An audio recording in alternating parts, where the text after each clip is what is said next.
అంతర్జాతీయ మాదక ద్రవ్యాల వ్యతిరేక దినోత్సవం సందర్భంగా శిల్పకళా వేదికలో నిర్వహించిన అవగాహన కార్యక్రమంలో పాల్గొన్న సీఎం రేవంత్ రెడ్డి, సినీ నటులు రామ్ చరణ్, విజయ్ దేవరకొండ. గోల్కొండ బోనాల జాతరలో వేర్వేరుగా అమ్మవారిని దర్శించుకొని ప్రత్యేక పూజలు చేసిన తెలంగాణ జాగృతి అధ్యక్షురాలు కవిత, ఎమ్మెల్సీ విజయశాంతి. 9 ఏళ్లలో సీఎం అయ్యేందుకు ప్రయత్నిస్తానన్న జగ్గారెడ్డి, ఈ 10 ఏళ్లు రేవంతే సీఎంగా ఉండొచ్చని వ్యాఖ్య. అంతరిక్షం నుంచి భారత ప్రజలకు వైమానికగామి శుభాంశు శుక్లా పలకరింపు, రోదసి యాత్ర విశేషాలను పంచుకుంటూ భావోద్వేగం.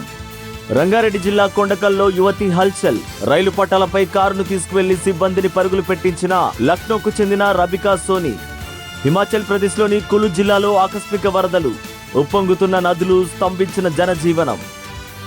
అమెరికన్లో త్రుటిలో తప్పిన ఘోర ప్రమాదం, విమానం గాల్లో ఉండగా ఇంజన్లో చెలరేగిన మంటలు, పైలట్ సురక్షితంగా ల్యాండ్ చేయడంతో ఊపిరి పీల్చుకున్న ప్రయాణికులు.